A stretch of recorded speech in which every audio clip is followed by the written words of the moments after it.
पत्रकारिता का विरोध नहीं कर रहे। गोदी मीडिया है जिसका केवल एक काम है कि समाज को विभाजित करना, बाबा साहब के सपनों के खिलाफ कर। ऐसा व्यक्ति आया है जो आडंबर से देश जीतना है कि पिछली लड़ाई हमारी अंग्रेजों से, लेकिन इस बार लड़ाई हमारे अपनों से है। लेकिन आस्तीन के सांप की तरह काम कर रहे हैं देश के कि यहाँ सच न बोलो इजाजत नहीं है, मगर चुप रहूं मेरी आदत नहीं है तलवार उनकी उठा सर है मेरा, ये खुददारी मेरी बगावत नहीं है। जमी बेच देंगे, गगन बेच देंगे, कली बेच देंगे, चमन बेच देंगे, कलम के सिपाही अगर सो गए तो वतन के मसीहा वतन। उनके सो कॉल्ड गिरोह में शामिल कुछ अपराधियों को रोका गया। बहुत ही अच्छी पवित्र व्यवस्था को कहीं ना कहीं प्रभावित। भारत का नागरिक होने के नाते करके कहूँ तो मुझे रोजगार, मुझे सुरक्षा चाहिए, मुझे अच्छा स्वास्थ्य चाहिए। पूरा भारत एक है तो फिर मिट्टी किस लिए उठवा रहे हो भाई?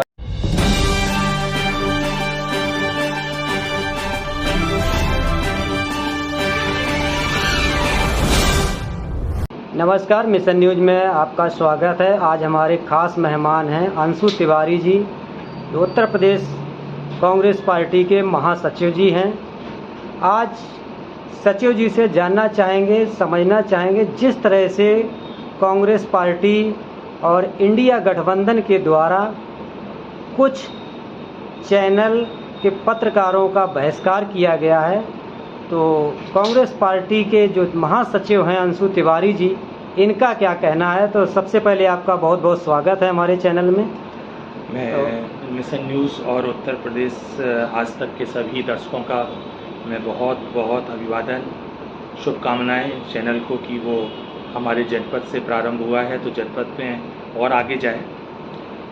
सवाल आपका जो न्यूज़ चैनल्स पे एंकर्स को जो हमने प्रतिबंधित किया है, देखिए कांग्रेस लोकतांत्रिक व्यवस्था को लेकर चलने वाली पार्टी नहीं है। संविधान की रचना भी बाबा साहब अम्बेडकर ने जो बनाई थी उसमें चौथा स्तंभ दिया गया था पत्रकारिता को। हम एक जो मूलभूत ढांचा होता है संविधान का, उसमें कहीं ना कहीं पत्रकारिता को आज़ाद होना चाहिए, यहाँ तक तो ठीक है। लेकिन किसी की चरण वंदना करने वाली पत्रकारिता, आप एक लंबे समय से देखिए पत्रकारिता का विरोध नहीं कर रहे हैं जी, लेकिन जो गोदी मीडिया है, एक जो शब्द आप प्रचलन में आया है एक लंबे समय से कि एक जो गोदी मीडिया है जिसका केवल एक काम है कि समाज को विभाजित करना, आपस में हिंदू मुस्लिम जातिगत आधार पर लोगों को तोड़ना, देश की जो हमारा भाईचारा है उसको कहीं ना कहीं एक पार्टी विशेष को फायदा पहुंचाने के लिए रात दिन उनकी चरण वंदना करना। तो कहीं ना कहीं ये जो फैसला था वो इंडिया जो गठबंधन 26 दलों का एक गठबंधन बनाया गया है जिसमें सभी सम्मानित नेता हैं देश के, और उन्होंने ये तय किया है कि हम लोग उन चैनल्स के कुछ एंकर्स जिनकी संख्या 14 से 16 है, तो उनमें से आप लोग जानते हैं कि वो सो कॉल्ड बड़े एंकर कहे जाते बड़े चैनलों के, उनमें पार्टी के नुमाइंदे नहीं जाएंगे। हमारा कोई भी प्रवक्ता या हमारे पूरे गठबंधन जिसका नाम इंडिया के रूप में हम लोगों ने किया है, उसका कोई भी दल का प्रतिनिधि उन जो भी एंकर्स हैं उनके उसमें नई कार्यक्रमों में नहीं जाएगा। लोगों ने थोड़ा सा इसको गलत तरह से भी प्रस्तुत किया है। हमने चैनलों का विरोध नहीं किया है जी, व्यक्ति विशेष का विरोध है जो पार्टी को फायदा पहुंचाने के लिए एक पार्टी के लिए काम कर रहे हैं। पत्रकारिता का जो धर्म है, मूल धर्म, उससे अलग हटकर वो किसी व्यक्ति किसी पार्टी के व्यक्तिगत जो है वो एंकर बन चुके हैं या कहें कि उनके प्रतिनिधि बन के काम कर रहे हैं। तो कहीं ना कहीं सर उनको जवाब उन्हीं के कार्यक्रम में दिया जा सकता था, जिस तरह से जैसे जो गिने चुने पत्रकारों का जिनका बहिष्कार इंडिया गठबंधन ने किया है, उन्हीं के कार्यक्रम में अगर आप विरोध करते उनका, उनके बारे में लोगों को बताते तो ज़्यादा मुझे लगता है सही रहता है। देखिए वो चैनल्स के बारे में, चूँकि आप लोग मीडिया के लोग हैं, आप जानते हैं कि उस चैनल में पहले तो कहीं ना कहीं पार्टी का प्रवक्ता के रूप में सत्तारूढ़ पार्टी का एक आदमी बैठता था, फिर उसके बाद एक बीएचपी का, फिर एक न्यूज़ का एक्सपर्ट के रूप में, यानी कि आप उनके जो भी एक उन्होंने एक अपना जाल बना रखा था, ट्रैप, उसमें किसी भी विपक्ष को किसी भी तरह का सवाल करने से रोकना उनका मूल तरीका होता था। हम किसी भी चीज़ के लिए विपक्ष का कार्य है, और विपक्ष की भूमिका अटल जी ने खुद भी कहा, देश के पूर्व प्रधानमंत्री ने, कि विपक्ष का भी एक अपना पक्ष होता है और जब हम सरकार से सवाल नहीं पूछेंगे तो आप बताइए कि कैसे देश के लोगों का भला होगा, इस लोकतंत्र की कैसे रक्षा होगी। लेकिन उनके जो ये मीडिया एंकर हैं, जो उनके न्यूज़ एक्सपर्ट के रूप में बैठे हैं, कोई बीएचपी के रूप में है, कोई आरएसएस के प्रवक्ता के रूप में है, तो जब दो पार्टियों के एंकर होते हैं और उनके सामने 6 लोगों को बैठा दिया जाता है, हम लोगों को कोई सवाल करने का समय नहीं दिया जाता, हमें जवाब देने का भी समय नहीं दिया जाता। और यदा कदा आप देखते हैं कि तेज तीखी बहस शुरू करा दी जाती है, असंसदीय शब्दों का प्रयोग किया जाता है। कहीं पे ये नहीं देखा जाता कि सामने जो विपक्ष की प्रवक्ता है वो महिला है, पुरुष है, भद्र है, उससे कोई मतलब नहीं है। उन्हें अपना जो भी उनका मिशन है उसे पूरा करने के लिए वो किसी हद तक जाते हैं।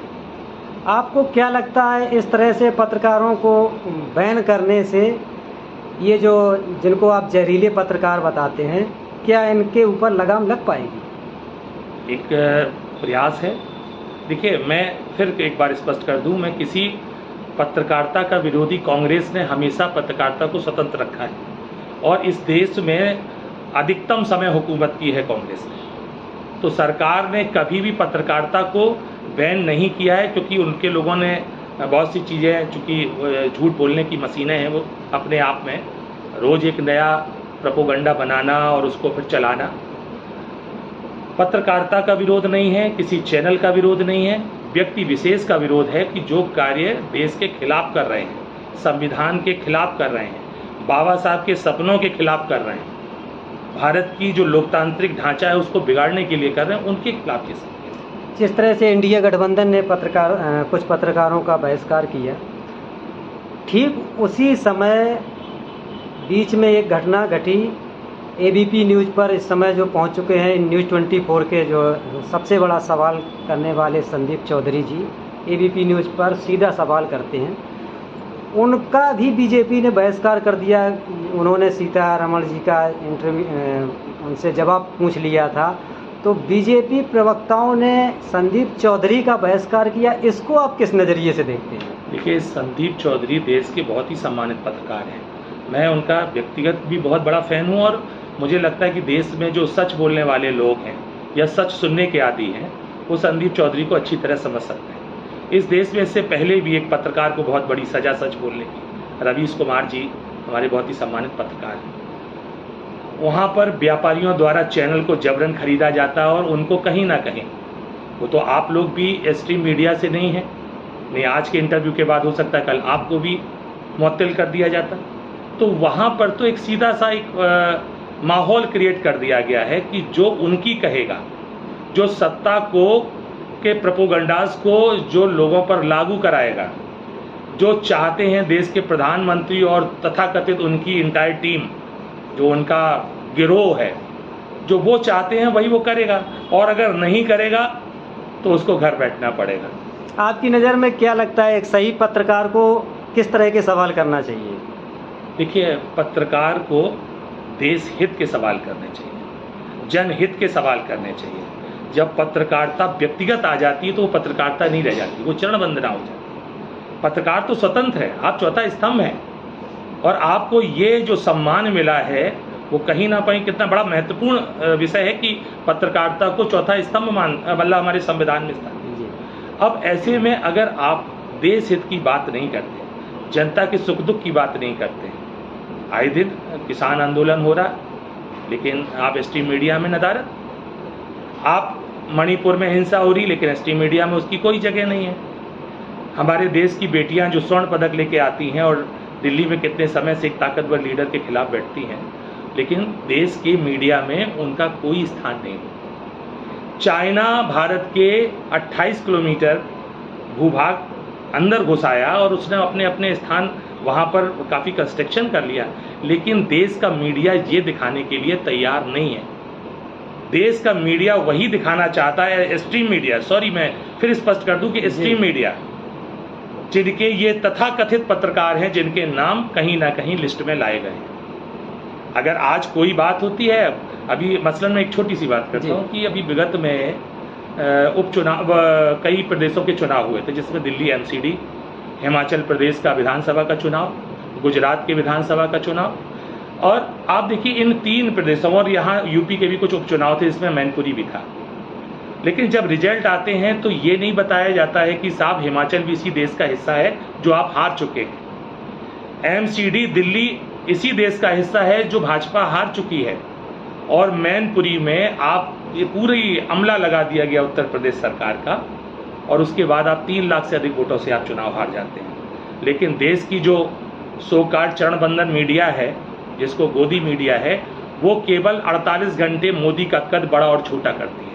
ये देखिए गुजरात में मोदी और विशाल हुआ, मोदी आपका तो वहाँ पे 25 साल से शासन था, वहाँ पर आप अपनी सरकार को वापस लाए हैं, लेकिन कई जगह आप अपनी सरकार खो चुके हैं, उसकी कोई जानकारी देश के लोगों को नहीं दी जाती। जिस तरह से घोसी सीट पर इंडिया गठबंधन ने जीत हासिल की है, इसको इंडिया गठबंधन किस तरीके से देखता है? और दूसरा, जो समाजवादी पार्टी के राष्ट्रीय अध्यक्ष जी हैं, उन्होंने इंडिया गठबंधन की जीत बताया है, तो इसको 2024 के चुनाव के नज़रिए से देखते हैं इंडिया गठबंधन या कुछ और?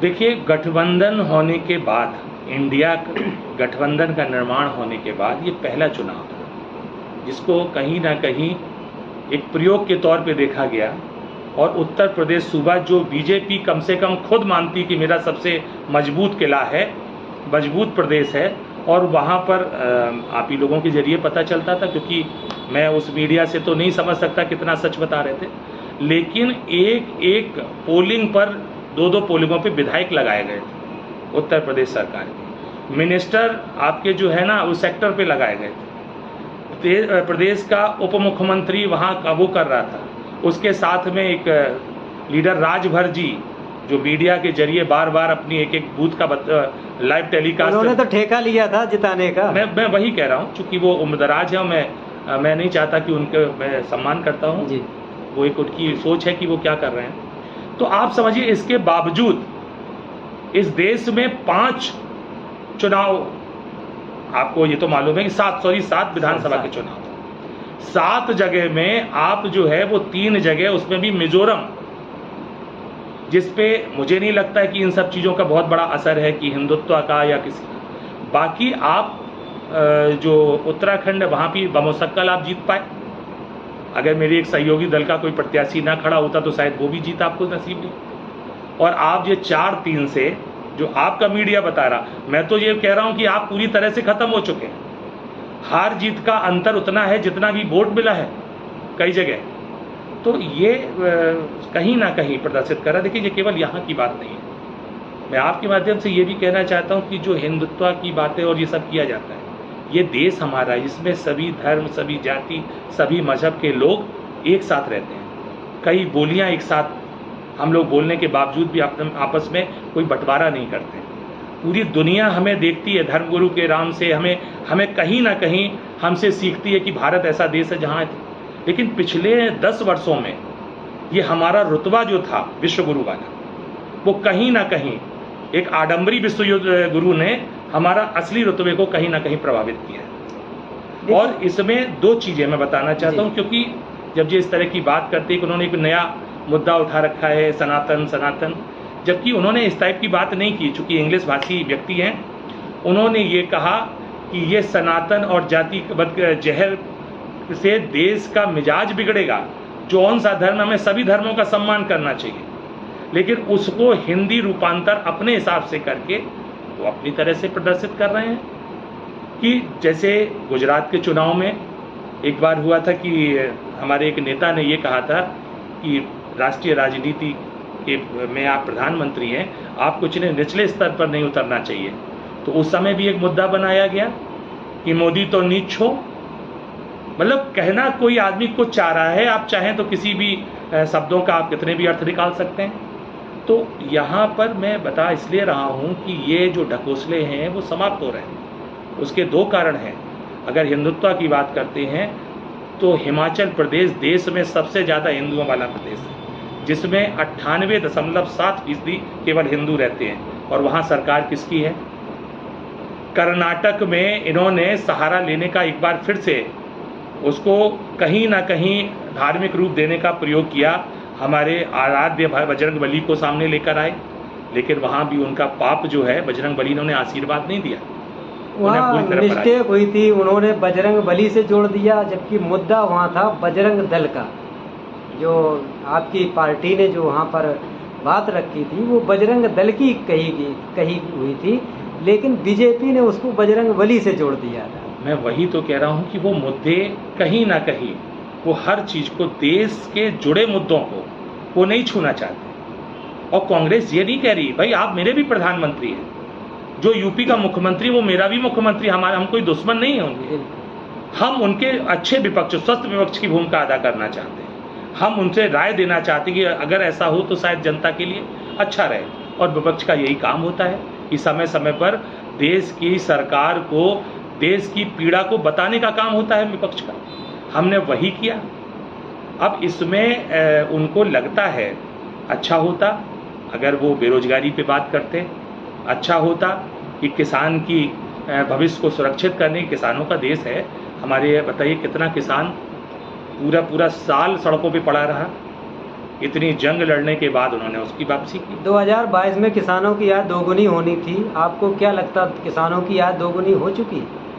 देखिए बीजेपी के अपने व्यवस्था में तो वो कुछ भी दिखा सकते हैं, वो जादूगर हैं, कुछ भी दिखा सकते हैं, लेकिन मेरा मानना ये है कि रोजगार अभी तक 28 लाख रोजगार, ये भी उन्हीं का अपना इंडेक्स है, ये सरकार का इंडेक्स है कि पिछले 10 वर्षों में 28 लाख रोजगार दिया। लेकिन आप लोगों के जरिए, और एक रिपोर्ट भी है कि अपने देश में 2.5 से 3 करोड़ लोग बेरोजगार जरूर 10 साल में। तो अब किसानों की बात करते हैं तो किसान, आप किसान से बात करेंगे, राहुल जी जा रहे हैं किसानों के बीच में, राहुल जी जाते हैं उसकी भी हंसी बनाई जाती है।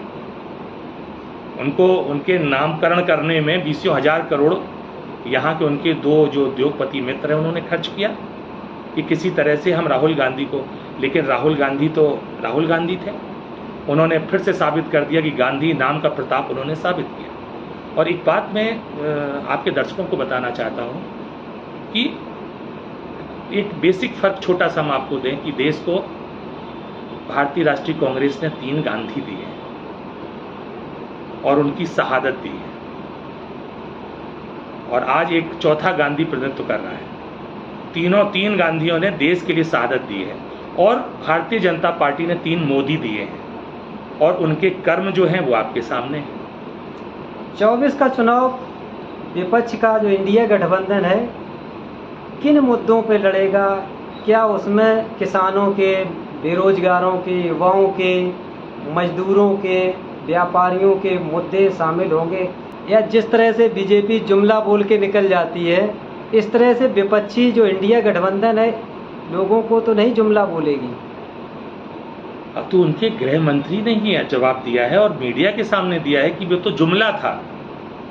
पहली बार ईमानदारी दिखाई है सरकार के किसी जिम्मेदार व्यक्ति ने कि उसको जुमला देश का गृह मंत्री बोल रहा है जो नंबर 2 इन पार्टी है। तो देखिए किसी भी अच्छी सरकार का के कुछ मूलभूत होते हैं कि जनता को हम सुविधाएं क्या दे पा रहे हैं, देश की जनता पर कितना कम से कम कर का बोझ डाल पा रहे हैं, देश की जनता को स्वास्थ्य कितना अच्छा प्रोवाइड करा पा रहे हैं, देश की जनता को हम शिक्षा कितनी दे पा रहे हैं, और देश की जनता को हम सुरक्षा कितनी दे पा रहे हैं। अब आप किसी भी मुद्दे पे शुरू हुई है, सुरक्षा के आलम ये है कि देश का गृह मंत्री कह रहा था कि साहब दूरबीन से भी देखो तो अपराधी भाग गए हैं, और उन्हीं का जो असिस्टेंट था, जो उनका लेफ्टिनेंट था, जो इसी प्रदेश से गृह राज्य मंत्री था टैनी, उनका बेटा किसानों की हत्या करता है। सरकार चुप रहती है, सरकार कुछ नहीं कहती। आप ऐसे कितने मुद्दे हम आपको बताएं। देश में हमारी बेटियों पर, हमारी माताओं पर मैं समझता हूं कि यौन अपराध भी बड़ी तेजी से बढ़े हैं, लेकिन वो रोम जल रहा है और नीरो बांसुरी बजा रहा है चैन की। तो ये स्थिति है, वो कुछ भी कह सकते हैं। मुद्दे उठाना अच्छी बात है, लेकिन नाजायज मुद्दों पर बात करना मुझे लगता है देश का समय बर्बाद करना है। इस समय देश जो है बेरोजगारी से परेशान है। आप 4 साल की अग्निवीर लेके आ जाते हैं। आप समझिए कि देश में सुरक्षा ऐसा गंभीर मुद्दों पे 4 साल की सर्विस होनी चाहिए। क्या इसी दिन के लिए इस देश की आज़ादी के बाद हमारे देश के कितने क्रांतिकारियों ने अपने प्राणों की आहुति दी? क्या इसी दिन का सपना बाबा साहब ने देखा था? क्या इसी समय का जो सपना था हमारे और भी बड़े बड़े महात्मा गांधी और पटेल साहब ने देखा था? क्या यही सपना जो है चाचा नेहरू लेके प्रारंभ किया था देश को? तो ये आपके सामने है कि देश में एक ऐसा व्यक्ति आया है जो आडंबर से देश जीतना चाहता है। हमारे देश के जो जय जवान जय किसान नारा है, अगर हमारे देश के जवानों को 4 साल की नौकरी मिल जाएगी और किसानों की आमदनी कम हो जाएगी, इस पर सर आप क्या कहना चाहेंगे? कांग्रेस ने हर जगह इसका विरोध किया है, राष्ट्रव्यापी विरोध किया है। बीच में कई ऐसे मुद्दे आए कि जब सरकार ने कहा कि मुझे तो आरक्षण की भी मुझे लगता है कि फिर से देखना चाहिए, देश जल उठा। कांग्रेस ने हमेशा कहा कि देखिए, हम अपने देश की जो हमारी सहनशीलता है, हमारे देश का जो भाईचारा है, हमारे देश का जो मर्म है, उसको छेड़ने की ज़रूरत नहीं है। राजनीति भी होती रहेगी, सरकारें आएंगी जाएंगी, लेकिन सबसे ज़रूरी है कि देश बचना चाहिए। लेकिन इस समय तो देश में संकट है। मैं इसलिए इस बात को कह रहा हूँ, एक जिम्मेदारी पूर्वक कह रहा हूँ कि पिछली लड़ाई हमारी अंग्रेज़ों से थी। वो हमसे रंग रूप में अलग होते थे, हम पहचान लेते थे तो उनसे सजग रहते थे। लेकिन इस बार लड़ाई हमारे अपनों से है, जो हमारी ही तरह के रंग रूप के हैं, लेकिन आस्तीन के सांप की तरह काम कर रहे हैं देश के लिए। हमारे जो बड़े बड़े नेताओं ने संस्थाएं बनाई, बड़ी बड़ी IIM और IITs बनाई। आप ये देखिए, आज का जो नेता है वो केवल उन संस्थाओं को, जिसमें करोड़ों लोग रोजगार पा रहे थे, उनको बेचा जा रहा है। आप सभी को मालूम है, चूंकि सच बोलने का यहाँ पे बड़ा परिणाम खराब होता है। एक हमारे उत्तर प्रदेश के ही लखनऊ के एक शायर थे, जिनका नाम था वाहिद अली वाहिद, वो कोरोना काल में ख़त्म हो गए। तो उनकी एक नज़्म है कि यहाँ सच न बोलो इजाज़त नहीं है, मगर चुप रहूँ मेरी आदत नहीं है खुददारी मेरी उठा सर है मेरा। यहाँ सच न बोलो इजाज़त नहीं है, मगर चुप रहूँ मेरी आदत नहीं है तलवार उनकी उठा सर है मेरा, ये खुददारी मेरी बगावत नहीं है, मगर सच झूठ बोलूं ये मेरी आदत नहीं है। कहीं ना कहीं हम देश को सच बोलेंगे और उसका जो भी खामियाजा उठाना पड़ेगा। मैं पत्रकार भाइयों से भी कहूँगा कि कहीं ना कहीं आप लोगों को भी इस लड़ाई में, देश की जब भी देश पे संकट आया है, आप लोगों ने भी शहादत दी है, आपने भी योगदान दिया है। देश आपका है और देश की रक्षा करना केवल उस फौजी का काम नहीं है जो सरहद पर है, ना उस पुलिस वाले का काम है जो सड़कों पर हमारी रक्षा कर रहा है। आपका भी दायित्व उतना ही ज़रूरी है, क्योंकि जितनी भी लड़ाइयाँ हुई हैं उसका गवाह है ये देश। हमारे कन्नौज के ही फरकाबाद के रहने वाले एक शायर हैं शिवो मंबर जी, उन्होंने भी लिखा था इसके ऊपर कि जमी बेच देंगे, गगन बेच देंगे, कली बेच देंगे, चमन बेच देंगे, कलम के सिपाही अगर सो गए तो वतन के मसीहा वतन बेच देंगे। तो मैं इसलिए कह रहा हूँ कि आप लोगों की जिम्मेदारी बहुत महत्वपूर्ण है और मैं देश के सभी पत्रकारों का सम्मान करता हूँ। कांग्रेस पार्टी का हमेशा से स्टैंड रहा है कि हमने हमारी तरफ से देश के चौथे स्तंभ को संपूर्ण रूप से सम्मान दिया गया है। लेकिन कुछ लोग जो इस व्यवस्था को खराब कर रहे हैं, केवल उन पर प्रतिबंध लगाया गया है। ये उनका दिखाने का जो तरीका है कि पत्रकारों पर प्रतिबंध लगाना लोकतंत्र का, ऐसा कुछ भी नहीं है। उनके सो कॉल्ड गिरोह में शामिल कुछ अपराधियों को रोका गया है, जो राजनीतिक रूप से एक बहुत ही अच्छी पवित्र व्यवस्था को कहीं ना कहीं प्रभावित कर रहे हैं। हमारे जो देश के प्रधानमंत्री हैं श्री नरेंद्र मोदी जी, उन्होंने कहा था ना देश को झुकने दूंगा, ना देश को बिकने दूंगा। इस तरह के कई एक स्लोगन आए। और दूसरा इसी में मैं आपको जोड़ दूं, इस समय जो प्रधानमंत्री नरेंद्र मोदी जी की योजना चल रही है, एक घड़े के साथ में अपना गांव, अपना देश, अपनी मिट्टी, इससे क्या युवाओं को रोजगार में सहूलियत होगी? किसानों को आय दोगुनी करने में कुछ उनको मदद मिलेगी? क्या मूलभूत मुद्दों से इस मेरा देश मेरा गांव जो मिट्टी का कार्यक्रम है, इससे कुछ फ़ायदा होगा? आप इसको किस तरह से देखते हैं? देखिए, अगर मैं एक व्यक्तिगत तौर पे एक भारत का नागरिक होने के नाते करके कहूँ तो मुझे रोजगार चाहिए, मुझे सुरक्षा चाहिए, मुझे अच्छा स्वास्थ्य चाहिए। आप बताइए कि भारत की मिट्टी को भी अलग अलग जगह से, भारत की देखिए, आपका सवाल में जवाब छुपा हुआ है। पूरा भारत एक है तो फिर मिट्टी किस लिए उठवा रहे हो भाई? इस भारत के एक एक कण में भारतीयता है, भारत माता का आशीर्वाद एक एक कण में है, तो फिर मिट्टी लेने का आप जानते हैं ये एक तरीका है। जैसे एक बहुत बड़ी आपदा आई थी वैश्विक, हालांकि राहुल जी ने समय समय पर उस पर टिप्पणियां की थी कि इसको रोका जाए, लेकिन उस समय भी मध्य प्रदेश सरकार गिरानी थी, नमस्ते ट्रंप करना था, और जब देश में वो आ गई व्यवस्था, करोड़ों करोड़ लोग इस देश के उससे जान से हाथ धो बैठे, तो उस समय भी एक प्रयोग किए गए थे कि भाग कोरोना भाग, थालियां पिटवा दी, मोमबत्तियां और दीपक जलवा दिए। क्या कोरोना कोई मानवीय व्यक्ति था जो आपकी बात को सुन रहा हो? मुझे नहीं लगता ये कौन सी साइंस पढ़े हुए हैं देश के प्रधानमंत्री जी, लेकिन वो इस तरह के हरकतें कभी न कभी यदा कदा करते रहते हैं। ये मैं इसलिए इस बात को कह रहा हूं कि देश को आपके इन जुमलों से, इन तरह की व्यवस्थाओं की जरूरत नहीं है।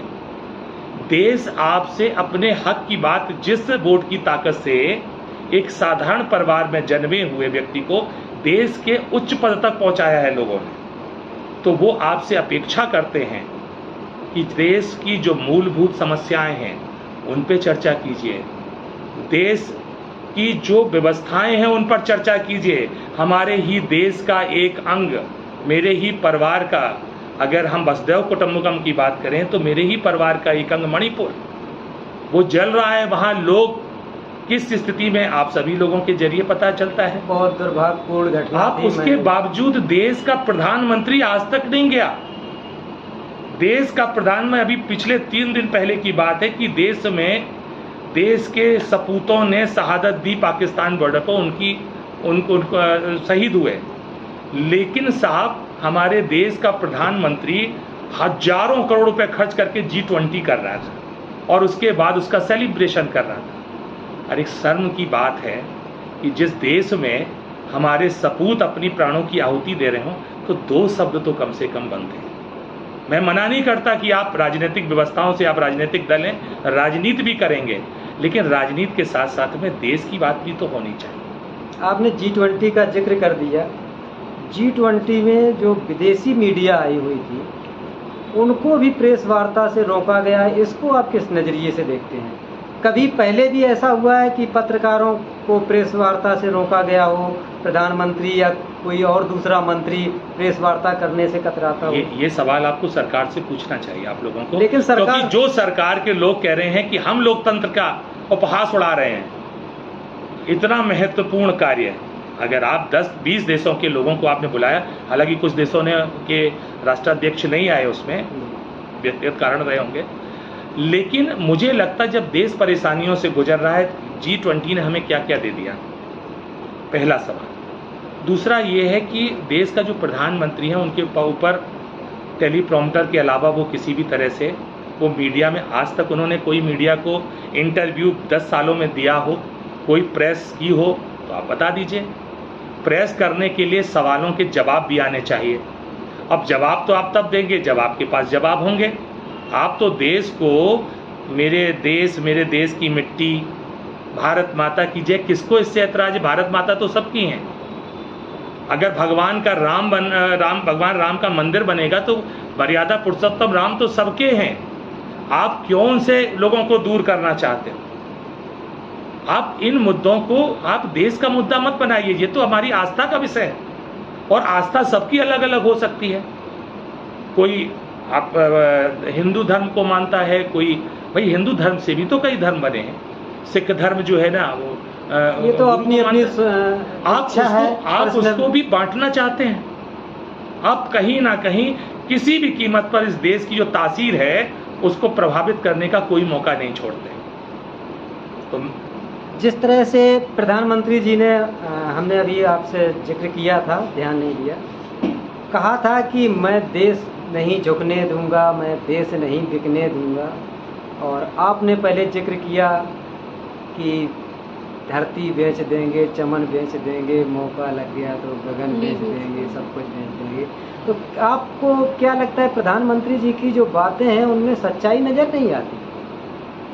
अभी तक तो मुझे लगता है कि देश देख रहा है। जब वो ये कहते हैं कि मैं 140 करोड़ का देशवासियों की शक्ति से आया हूँ, तो आशीर्वाद तो निश्चित तौर पे आप देश के प्रधानमंत्री हैं, तो आपके ऊपर आशीर्वाद तो पूरे देश के लोगों की, भाई आप देश के प्रधानमंत्री हैं, आपके संग अगर विदेश में कुछ भी गलत होगा तो हमें भी उतना ही खराब लगेगा जितना भारतीय जनता पार्टी के लोगों को लगेगा, क्योंकि प्रधानमंत्री। लेकिन मैंने दुनिया का ये पहला प्रधानमंत्री देखा जो कभी प्रधानमंत्री बना ही नहीं, वो केवल एक पार्टी विशेष का नेता बना रह गया। केवल 24 घंटे 365 दिन वो केवल चुनावी मूड में रहा। उसने देश को अलग और राजनीति को अलग रखा, और इसका कारण ये है कि देश में जितनी भी जो आप बात कर रहे हैं, ये जुमले पहले ही वो अपना कबूल कर चुके, कबूलनामा है शुरुआती दौर में कि हम जुमले बोलते हैं।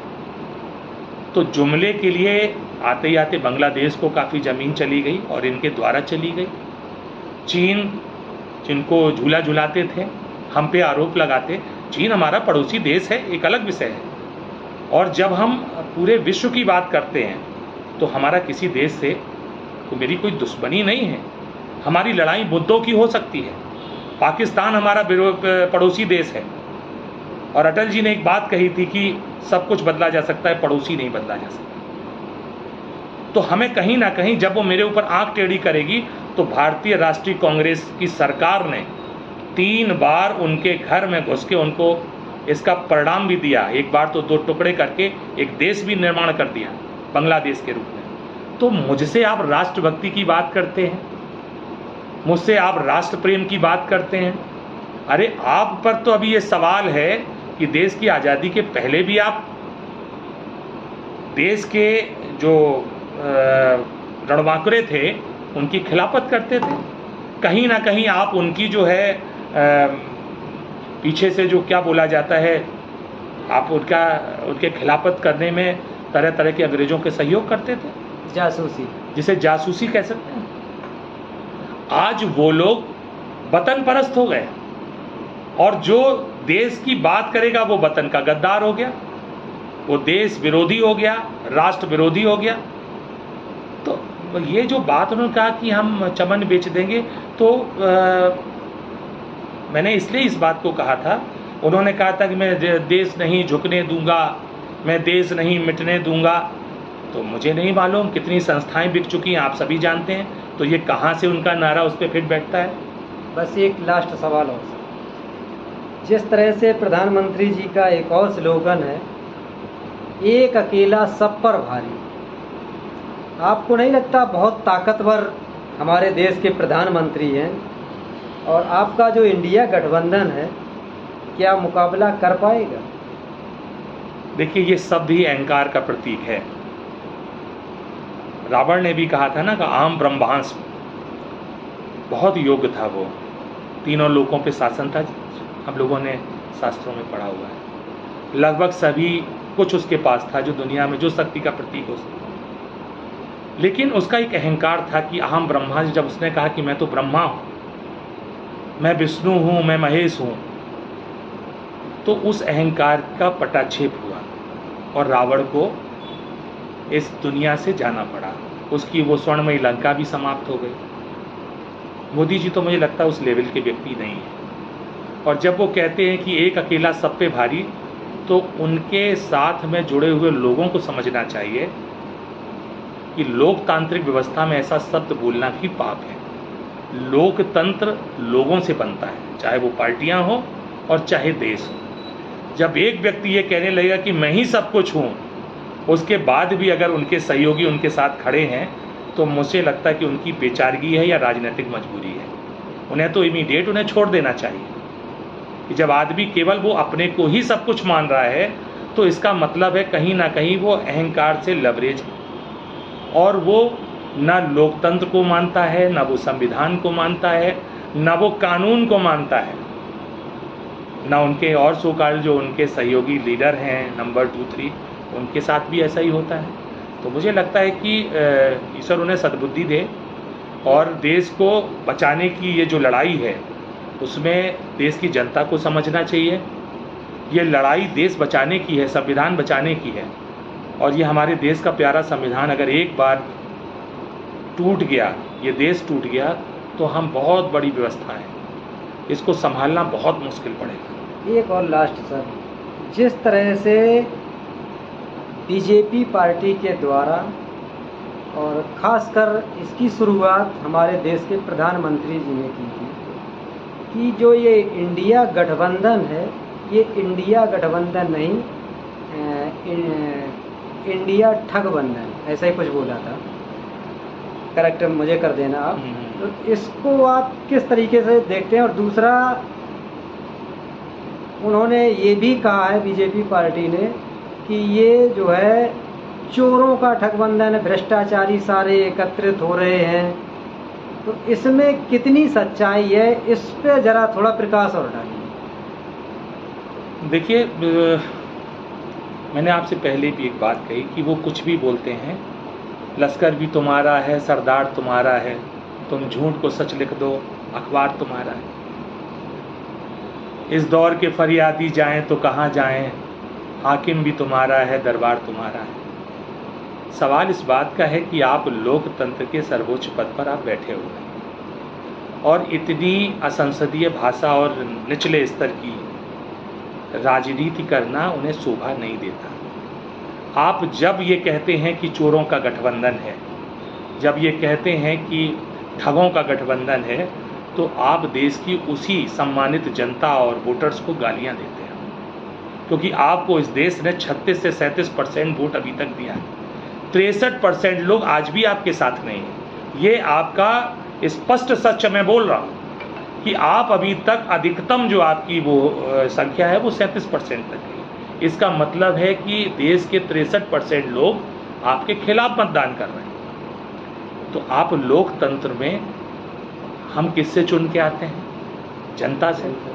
अगर आप मुझे चोर कह रहे हो तो इसका मतलब जनता ने चोर को चुना है। आप अपमान किसका कर रहे हैं? लोकतंत्र का, लोगों का अपमान, जनता का अपमान कर रहे हैं, जनतंत्र का अपमान कर रहे हैं, आप प्रजातंत्र का अपमान कर रहे हैं। और फिर ऐसे शब्दों को घमंडिया बोला गया कि बोले वो इंडिया नहीं है, घमंडिया है। हमारे संविधान की पहली लाइन में लिखा है इंडिया मतलब भारत, भारत मतलब इंडिया। नहीं मानते हैं संविधान को। अब बताइए कि अगर लकली वो इंडिया नाम बन रहा है हमारे संगठन का, तो आपको इंडिया से नफरत हो गई। तो ये आपको समझना पड़ेगा कि आप देश से कितना प्यार करते हैं। पहले शुरू में कहा है I.N.I.N, ये आप पहले बोलते गए, फिर बोले इंडिया अलायंस, लगा कि अब भी लोग इंडिया कहना शुरू कर दिए हैं। तो फिर घमंडिया पे भी बात नहीं बनी। तो साहब जो है ना, उनके आरएसएस के जो प्रमुख साहब हैं, वो पब्लिक मीटिंग में कहते हैं कि लोग भारत शब्द का प्रयोग करें, इंडिया शब्द का प्रयोग ना करें। भाई आप ये बताइए, आप इंडिया शब्द का प्रयोग अगर हटाएंगे तो फिर स्किल्ड इंडिया का क्या होगा? मेक इन इंडिया कहाँ ले जाओगे? आप बताइए ना कि ये जितने जो आपने भी जितने वो प्रोसेस है, आप ही ने इंडिया से ही सारी चीज़ें कही हुई हैं। तो आज आप अपने ही संकट में फंस चुके हो। और इतनी तय वो जानते हैं कि देश उनको जो है अब स्वीकार नहीं कर रहा है। तो जो उनके अंदर खींच है उसके रूप में अब बहुत ही बौनी हरकतें करना शुरू कर दिया। अब वो इतने निचले स्तर तक उतर आए हैं कि साहब इंडिया को ही बोलने से मना करना। भारत में भारत बोल लें या इंडिया बोल लें या हिंदुस्तान बोले, मेरा देश है। जिसको जो सुविधा लगती है वो मेरे दो नाम नहीं हो सकते क्या? जब व्यक्ति के नाम दो हो सकते हैं। हम लोग कहीं जाते हैं, यूएसए और अमेरिका भी होता है, हम और भी नाम कई दुनिया में। आप ये समझिए कि आपको कहीं ना कहीं इस बात की चिंता है और आपकी चिंता जायज है। आपके जो कुकर्म थे, मैं इसलिए इन शब्दों का प्रयोग कर रहा हूँ, संसदीय व्यवस्था में जो आपने अच्छे सत्कर्म नहीं किए, आपको देश ने 10 वर्ष का समय दिया। और सवाल आज भी आप जो है कांग्रेस के प्रधानमंत्रियों से पूछ रहे हैं। मतलब देश का प्रधानमंत्री बड़ा अजीबोगरीब व्यक्ति है कि जब देश के लोग उससे सवाल पूछे, विपक्ष उससे सवाल पूछे, उसकी जगह वो सवाल पूछते हैं नेहरू से, सवाल पूछते हैं इंदिरा जी से, सवाल पूछते हैं अपने पहले वाले प्रधानमंत्रियों से। तो ये मजाक बना रखा है देश का, लोकतंत्र का मजाक बना रखा है। आप अच्छी ड्रेसें पहनकर अच्छे व्यक्ति नहीं हो सकते। समय समय दिन में 5 बार अगर वस्त्र बदलते हैं तो आपका इतना आवश्यक नहीं जितना आपका हृदय बदलना जरूरी है। देश के प्रति आपको संवेदना होनी चाहिए। आप देश के प्रधानमंत्री हैं, आपको ये सोचना होगा कि देश की जनता अगर सुखी नहीं रहेगी तो उस राजा का कोई मतलब नहीं है। इंडिया गठबंधन कांग्रेस पार्टी की तरफ से आप जनता से क्या अपील करना चाहेंगे? कि मैं तो चूँकि कांग्रेस का एक सिपाही हूँ, लेकिन उससे पहले मैं देश का एक नागरिक हूँ। तो जो मेरी एक चिंता है मैं उसको व्यक्त करना चाहूँगा कि सभी लोगों को देश बचाने के लिए, ये बहुत प्यारा संविधान था देश का, जिसे हम लिखित ग्रंथ के रूप में बाबा साहब अम्बेडकर ने कितने अथक प्रयास के बाद देश को दिया। तो मुझे लगता है कि देश की खुशहाली इस लिखित ग्रंथ में कहीं ना कहीं समाहित है, और उसको अगर किसी भी तरह से छेड़ा गया तो देश टूट जाएगा। अगर अपने देश का जो भाईचारा तोड़ने की कोशिश की गई, आप देखिए कि कितना जहर बो दिया गया है लोगों में कि जिसको कुछ नहीं मालूम, साहब हिंदू खतरे में है, इस तरह की बातें करके जगह जगह पर आए दिन। सवाल ये नहीं है कि देश मेरा है तो यहाँ पर भगवान शिव भी होंगे, भगवान राम की भी अवशेष होंगे, जो कि देश तो उन्हीं का है। यहाँ पर मस्जिद भी होंगी, गुरुद्वारे भी होंगे, लेकिन साहब केवल इसलिए राजनीति की जाए कि हमें ध्रुवीकरण करना है, देश की जनता को आपस में लड़ाना है, तो ये ठीक बात नहीं है। ये सारे कार्य तो बड़े आराम से हो सकते हैं, और देश की जनता अपनी सहूलियत चाहती है, अपना सम्मान चाहती है। आज महंगाई आप देख रहे हो कितने चरम पर है, क्या जीना आसान है? तो ये सारी चीज़ों को हमें कहीं ना कहीं समझना पड़ेगा। वोट डालने से पहले मुझे ये समझना पड़ेगा हमारे लोगों को, देश के लोगों को, कि प्यारे वतनवासियों की देश आपका संकट में है, और ये बिल्कुल आपको पता चलेगा जब ये सरकार इस देश में नहीं होगी, कि ये जो कुछ छुपा रखा है वो भी सामने आएगा। देश बहुत संकट में है, इसको बचाने के लिए हम सबको संगठित होना पड़ेगा, और अपने देश की रक्षा करने के लिए फिर से देश अपने देशवासियों से सहयोग मांग रहा है। और इस बार हमें तीर और तलवार की ज़रूरत नहीं है, हमें गोलियों और तोपों की ज़रूरत नहीं है कि हमें अंग्रेज़ों से लड़ना है। इस बार हमें अपनी वोट की ताकत से इस सत्ता को परिवर्तन करके अपने देश को, अपने संविधान को बचाने का काम करना होगा। बाकी आने वाले तमाम बड़े त्यौहार आ रहे हैं देश में, हमारे मुस्लिम भाइयों के, हिंदू भाइयों के, मैं अग्रिम शुभकामनाएं आपके चैनल के माध्यम से देता हूं। उनका जीवन शुभ हो, अच्छा उनके जीवन में कोई कमी ना रहे, ऐसी मंगल कामनाएं मैं करता हूं।